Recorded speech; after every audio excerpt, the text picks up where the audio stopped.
Hello friends, आज बात करते हैं नए करंट अफेयर्स के बारे में। तो पहली न्यूज़ क्या है? पहली न्यूज़ है वर्ष 2020 के कौन से महीने को पोषण माह के रूप में मनाया जाएगा। और जिसका करेक्ट आंसर है वो है ऑप्शन नंबर बी, सितंबर। आपको बता दूं, पिछले साल भी 2019 में भी सितंबर माह को ही पोषण माह के रूप में, या फिर आप न्यूट्रिशन मंथ भी इसको बोल सकते हैं, इसके रूप में मनाया जाएगा। इसका मकसद क्या होता है? असल में हमारे यहाँ देखते हैं कि मातृ मृत्यु दर और जो नवजात बच्चे हैं उनकी मृत्यु दर बहुत ज़्यादा है पूरे वर्ल्ड लेवल पे देखा जाए।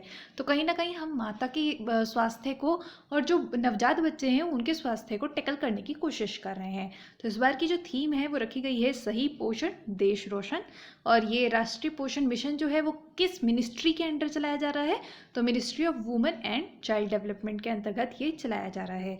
इसकी अप्रोच क्या होती है कि मेनली जो अप्रोच किया जाता है वो प्रेग्नेंट वुमेन्स को किया जाता है, जो दुग्ध पान कराने वाली महिलाएं हैं और जो छोटे नवजात बच्चे हैं उनमें भी दो कैटेगरी ली जाती हैं। एक जो 1 साल से छोटे होते हैं, यानी कि 0 से 1 साल के बच्चे होते हैं, 12 महीने के अंतर्गत जो बच्चे हो जाते हैं।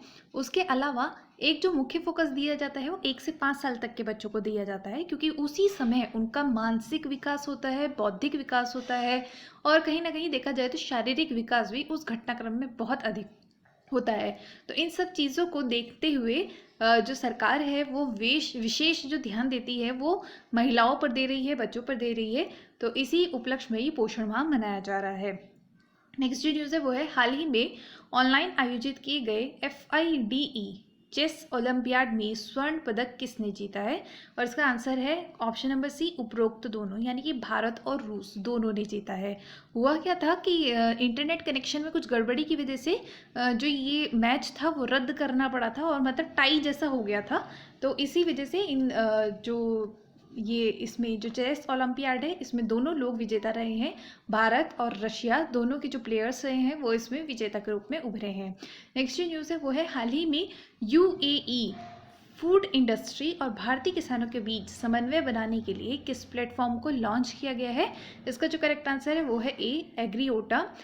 ये जो चलाया जा रहा है, ये जो भी प्लेटफॉर्म चलाया जा रहा है ये UAE यानी कि संयुक्त अरब अमीरात द्वारा चलाया जा रहा है। इसको चलाने वाली जो कंपनी है वो है DMCC। ये एक ऑनलाइन प्लेटफॉर्म बनाया गया है जिसमें जो UAE की फूड इंडस्ट्री है उसको भारतीय किसानों के बीच जोड़ा जाएगा। उससे होगा क्या कि अगर फूड इंडस्ट्री की कुछ भी मांग है जो फूड प्रोसेसिंग करने का काम करती हैं वो डायरेक्ट किसानों से जुड़ सकती हैं, जिससे होगा क्या कि जो भारतीय किसान है उनका एक्सपोर्ट बढ़ेगा, तो कहीं ना कहीं उनकी आमदनी बढ़ेगी। आप जानते हैं कि भारत जो है वो बहुत अधिक मात्रा में खाद्यान्न उत्पन्न करता है, लेकिन हमारा बहुत सारा जो खाद्यान्न है उसका प्रोक्यूरमेंट नहीं हो पाता है, हम उसको बेच नहीं पाते, एक्सपोर्ट नहीं कर पाते हैं अच्छी तरीके से, और वो कहीं ना कहीं सड़ जाता है। तो किसानों को भी अच्छा मूल्य प्राप्त नहीं हो पाता है और जो खाद्यान्न है वो भी बहुत ज़्यादा वेस्ट होता है। तो इस चीज़ को ध्यान में रखते हुए फूड जो इंडस्ट्री है उससे एक समन्वय स्थापित किया गया है, और ये जो बनाया गया है प्लेटफॉर्म इसका नाम है एग्रीओटा। नेक्स्ट जो न्यूज़ है वो है हाल ही में किस एयरपोर्ट को नेशनल एनर्जी लीडर अवार्ड दिया गया है? इसका जो करेक्ट आंसर है वो है राजीव गांधी इंटरनेशनल एयरपोर्ट। आपको बता दूं, ये जो राजीव गांधी इंटरनेशनल एयरपोर्ट है इसको हैदराबाद इंटरनेशनल एयरपोर्ट भी कहते हैं। तो अगर इन दोनों में से कोई भी एक टर्म आता है तो आप कंफ्यूज नहीं होइएगा। राजीव गांधी इंटरनेशनल एयरपोर्ट और हैदराबाद इंटरनेशनल एयरपोर्ट एक ही हैं। ये जो एयरपोर्ट को ये नेशनल एनर्जी लीडर अवार्ड दिया गया है, ये CII जो भारतीय परिसंघ है, कॉन्फेडरेशन इंडस्ट्रीज ऑफ इंडिया, उसके द्वारा दिया गया है। नेक्स्ट न्यूज़ है वो है हाल ही में ब्रिक्स देशों के खेल मंत्रियों की पहली बैठक हुई। इसकी अध्यक्षता किसके द्वारा की गई?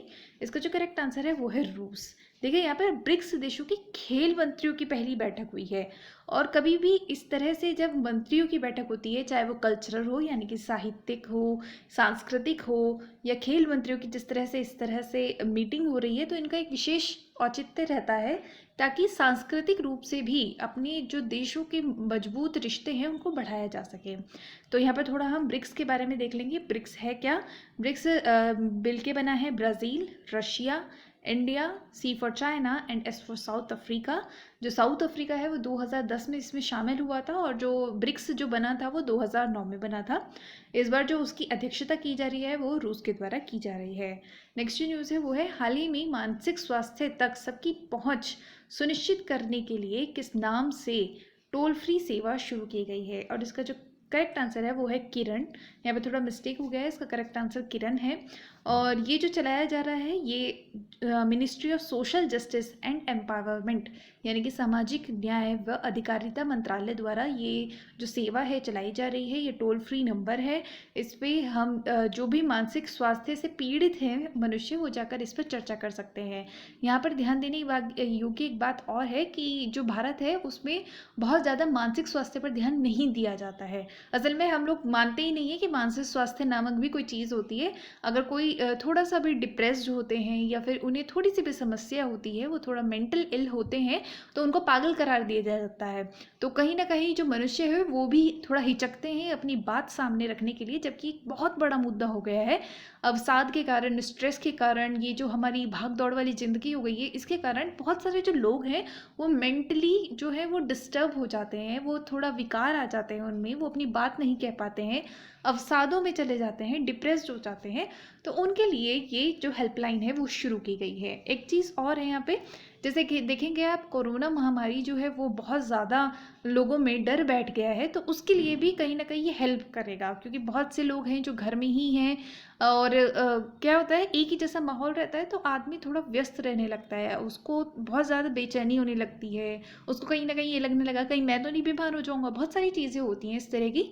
तो ये जो हेल्पलाइन है ये उनको मदद करेगी ताकि वो अपने आप को जान सके, थोड़ा उनको समझाया जा सके कि नहीं ये सभी के साथ प्रॉब्लम है, या उनको किसी तरह से थोड़ा फर्स्ट एड दिया जा सके। तो इसलिए ये एक टोल फ्री नंबर की शुरुआत की गई है और इसका नाम रखा गया है किरण। नेक्स्ट जो न्यूज़ है वो है हाल ही में किस मंत्रालय द्वारा चीन के 108 मोबाइल ऐप्स पर प्रतिबंध लगाया गया है, और जिसका करेक्ट आंसर है वो है इलेक्ट्रॉनिक्स एवं सूचना प्रौद्योगिकी मंत्रालय, जिन्होंने हाल ही में मोबाइल ऐप्स पर प्रतिबंध लगाया है। और इसमें उन्होंने जो मेन बात कही है, जितने भी चाइनीज़ ऐप बंद किए गए हैं उनको बंद करने से पहले एक बात कही गई है कि यहाँ पर हमारी सामाजिक सुरक्षा का विषय है, हमारे जो प्राइवेसी है उसका विषय आ जाता है, नेशनल सिक्योरिटी का विषय आ जाता है। क्योंकि आप देखेंगे कि हमारे यहाँ पर लोकल सर्वर रखने की बात नहीं कही गई है, हमारे यहाँ डेटा प्राइवेसी लॉ नहीं है। अभी हाल ही में सरकार ने संसद में रखने की बात कही है, लेकिन अभी तक हमारे डेटा की सुरक्षा के लिए, प्राइवेसी के लिए, निजता के लिए कोई भी कानून नहीं है। तो जितनी भी मल्टीनेशनल कंपनीज़ हैं जैसे गूगल है, फेसबुक है, ये सभी जो डेटा हैं वो बाहर यानी कि जिस भी देश से वो अपना व्यापार शुरू करती हैं वहाँ पे वो अपना डेटा को स्टोर करती हैं। और जो डेटा होता है वो आजकल की दुनिया में बहुत बड़ा हथियार बन गया है। इससे देखिए आप अमेरिका में तो चुनाव भी प्रभावित हो रहे हैं डेटा की मदद से, लोगों के रुझान, लोगों की निजता, लोगों का जो भी चुनाव करने का तरीका है, उनकी पसंद नापसंद, इन सब चीज़ों को आकर्षित किया जा रहा है, इन सब चीज़ों का इस्तेमाल किया जा रहा है। आप देखिए बहुत सारी जो कंपनीज़ होती हैं वो इस डेटा को बेचती हैं ताकि जो आने वाली कंपनीज़ हैं वो लोगों का रुझान देखते हुए अपने नए प्रोडक्ट्स तैयार करें। तो यहाँ पे देखेंगे कि डेटा हमारे लोगों के लिए कितना इम्पॉर्टेंट है, लेकिन इन डेटा को उपयोग ही बहुत सारी जो कंपनीज़ हैं, मल्टीनेशनल कंपनीज़ है, ये मिसयूज़ करती हैं, व्यक्तियों को जानकारी भी नहीं होती है और उनके डेटा का यूज़ किया जाता है। तो इन सब चीज़ों को देखते हुए भी इन मोबाइल ऐप्स पर प्रतिबंध लगाया जा रहा है। नेक्स्ट जो न्यूज़ है वो है सरकारी कर्मचारियों और अधिकारियों के प्रदर्शन को सुधारने के लिए सरकार द्वारा हाल ही में किस मिशन की शुरुआत की गई है, और इसका जो करेक्ट आंसर है वो है मिशन कर्मयोगी।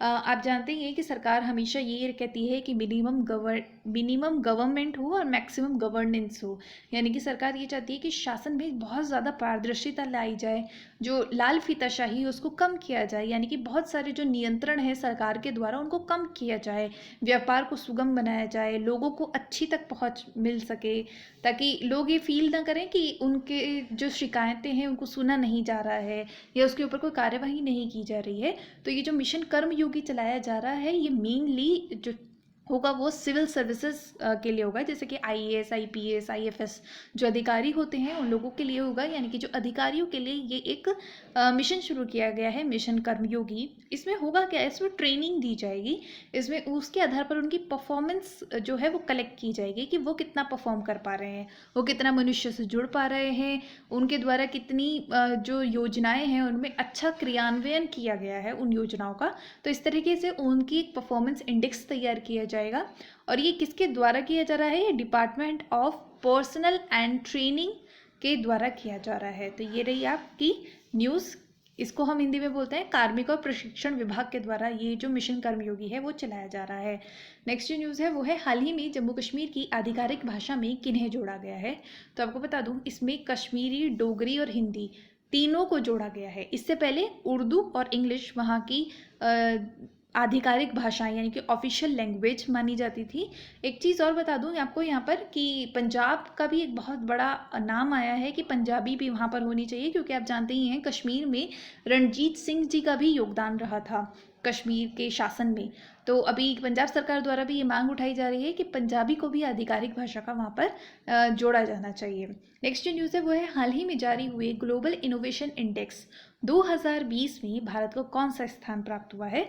इसका जो करेक्ट आंसर है वो है 48, यानी कि डी इसका आंसर है। पहली बार ऐसा हुआ है कि भारत को टॉप 50 में जगह दी गई है। और यहाँ पे दिखाया जा रहा है 2015 से 2020 तक भारत ने कितना इम्प्रूवमेंट किया है। तो 2015 में हम 81वें स्थान पर थे और आज 2020 में हम टॉप 50 में आते हैं, यानी कि हमारा 48वां स्थान है। और ये जो ग्लोबल इनोवेशन इंडेक्स है वो है कॉर्नेल यूनिवर्सिटी, इनसीड और वर्ल्ड इंटेलेक्चुअल प्रॉपर्टी ऑर्गेनाइजेशन है, उसके द्वारा ये जारी की जाती है। इसमें ये देखा जाता है कि कौन से जो देश हैं वो इनोवेशन में यानी कि नवाचार में अपने लिए कदम बढ़ा रहे हैं, स्टार्टअप्स को बढ़ावा दे रहे हैं, उत्पादन को बढ़ावा दे रहे हैं। तो इस चीज़ की ये चीज़ें देखी जाती हैं ताकि व्यापार जो है लोग नई नई प्रौद्योगिकी को अपनाएं, ताकि व्यापार भी बढ़ेगा, एफडीआई आएगा। अगर इसमें रैंकिंग अच्छी होती है तो हमारे यहाँ अच्छे व्यापार आ सकते हैं। इस तरह की ये मुहिम चलाई जाती है। तो एक ग्लोबल इनोवेशन इंडेक्स 2020 में भारत को 48वां स्थान प्राप्त हुआ है। 2019 का देख लीजिएगा, हो सकता है कि आपकी जो आने वाले एग्जाम्स हों, अभी रिसेंटली हों, उनके लिए इंपॉर्टेंट हो जाए। तो पहले हमारा 52वां स्थान था। तो ये रही बात कुछ करंट अफेयर्स के बारे में। अगर करंट अफेयर्स वीडियो अच्छा लगा हो तो लाइक ज़रूर कीजिएगा। धन्यवाद।